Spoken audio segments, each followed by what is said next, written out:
इस्लाम के इब्तिदाई और मुश्किल दौर में रसूल खुदा का एक जंगजू सिपाही ऐसा भी था जिसे दुश्मन शक्ल से ज्यादा उसके जंग करने के एक खास अंदाज से पहचानते थे। वो अंदाज था माथे पर सुर्ख पट्टी।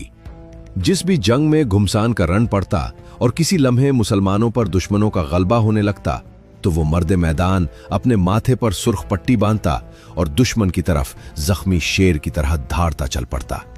वो पट्टी देखकर मुसलमान ही नहीं दुश्मन भी जान लेते थे कि अब उसने मौत पर बैत कर ली है।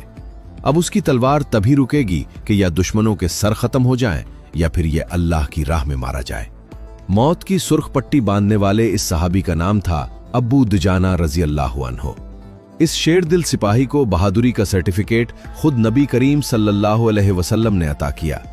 वो इस तरह कि ग़ज़वा उहद के मौके पर एक लम्हा ऐसा आया कि अल्लाह के रसूल सल्लल्लाहु अलैहि वसल्लम ने अपनी तलवार हुआ में लहराई और सहाबा को मुखातिब करके कहा, कौन है जो इस तलवार का हक अदा करे? ये सवाल नहीं था बल्कि एक बहुत बड़ा इम्तिहान था। एक लम्हे को ये सोचें कि खुद अल्लाह के रसूल चैलेंज दे रहे हैं कि मेरी तलवार कोई आम तलवार नहीं, उसका हक अदा करना पड़ेगा। कई सहाबी ये एजाज पाने को आगे बढ़े, लेकिन हुजूर सल्लल्लाहु अलैहि वसल्लम ने हर एक को रोक दिया और दोबारा ऐलान किया, कौन है जो इस तलवार का हक अदा करे? फिर एक जवाबी आवाज उभरी, या रसूल अल्लाह, इस तलवार का हक क्या है? आपने फरमाया, हक ये है कि इसे लेकर दुश्मन पर टूट पड़ो यहां तक कि यह टेढ़ी हो जाए। यह सुनकर हजरत अबू दुजाना ने कहा, मैं इसका हक अदा करूंगा। तो नबी करीम सल्लल्लाहु अलैहि वसल्लम ने उन्हें यह तलवार अता कर दी। गोया ये सर्टिफिकेट दे दिया कि हां, उनकी बहादुरी पर मुझे पूरा एतमाद है। जनाबे अबू दुजाना ने वो तलवार ली और सर पर वही सुर्ख पट्टी बांध ली और दुश्मन की तरफ अकड़ते हुए चलने लगे और ये रिजिस पढ़ने लगे, मैं वो हूं जिससे मेरे महबूब ने अहद लिया जब हम खजूरों के साए में थे कि मैं कभी बुज़दिलों में शामिल न हूं। मैं अल्लाह और रसूल की तलवार से वार करूंगा।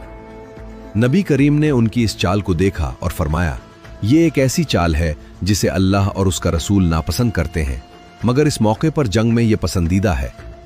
फिर अबू दुजाना दुश्मन की सफों में घुस गए, जिसका सामना करते उसे कत्ल कर देते और जो चीज सामने आती उसे तहस नहस कर देते। वो उन लोगों में शामिल थे जो उस वक्त भी रसूल अल्लाह के साथ साबित कदम रहे जब बहुत से मुसलमान पीछे हट गए थे। उन्होंने नबी सल्लल्लाहु अलैहि वसल्लम पाक के साथ मौत पर बैत की और अपने जिस्म को ढाल बना लिया। तीर आकर उनकी पीठ में लगते रहे, लेकिन शदीद जख्मी होने के बावजूद वो झुककर रसूल अकरम सल्लल्लाहु अलैहि वसल्लम की हिफाजत करते रहे। जब रसूल पाक सल्लल्लाहु अलैहि वसल्लम उहद की जंग के बाद मदीना वापस आने पर हजरत फातिमा रजी अल्लाह अन्हा के घर तशरीफ लाए तो आप सल्लल्लाहु अलैहि वसल्लम ने अपनी तलवार उनको दी और फरमाया, फातिमा, इसे धो डालो। इस तलवार से आज अबू दुजाना के हाथों बहुत से दुश्मनों की गर्दनें काटी गई हैं। हजरत अबू दुजाना रजी अल्लाह अन्हु को यह मुनफरिद एजाज भी हासिल है कि आपने नबी अकरम सल्लल्लाहु अलैहि वसल्लम के साथ हर मार्के में हिस्सा लिया। रसूल करीम सल्लल्लाहु अलैहि वसल्लम भी आप पर बहुत एतमाद करते थे। नबी करीम सल्लल्लाहु अलैहि वसल्लम ने आखिरी हज के सफर पर रवाना होने से कबल हजरत अबू दुजाना रजी अल्लाह अन्हु को मदीना मुनव्वरा में कायम मकाम अमीर मुकर्रर फरमाया। ये आप रजी अल्लाह अन्हु पर हुजूर के एतमाद की मिसाल थी।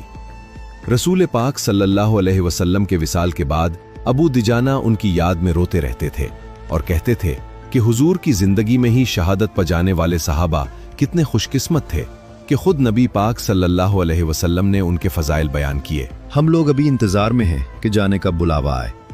आखिरकार अल्लाह ने उनकी ख्वाहिश पूरी करने का फैसला कर लिया। झूठे नबी मुसैलमा कज़्ज़ाब का फितना उठा तो मुसलमानों का लश्कर उसका खात्मा करने गया। मुसैलमा अपने हवारियों के साथ किले में बंद हो गया। अंदर जाने का कोई रास्ता ना था। हजरत अबू दुजाना ने अपनी वही निशानी सुर्ख पट्टी माथे पर बांधी और मुसलमानों से कहा, तुम किसी तरह मुझे उठाकर किले के अंदर फेंक दो, आगे मैं जानूं। चुनाचे आपको दीवार पर चढ़ाया गया। आपने वहां से छलांग लगाई तो आपका पांव टूट गया। आपने उसकी परवाह नहीं की और दुश्मनों से लड़ते हुए दरवाजे तक पहुंच गए। ऐन उसी लम्हे एक दूसरे सहाबी हजरत बरा बिन मालिक भी दीवार को अबूर करके वहां आ पहुंचे और दोनों ने मिलकर दरवाजा खोल दिया। इसी दौरान हजरत अबू दुजाना रजी अल्लाह अन्हु की शहादत वाक़ई हो गई। लेकिन आपकी कुर्बानी की वजह से किले का दरवाजा खुल जाने के बाद मुसलमानों ने यलगार की और दुश्मन को इबरतनाक शिकस्त देने के साथ झूठे नबी मुसैलिमा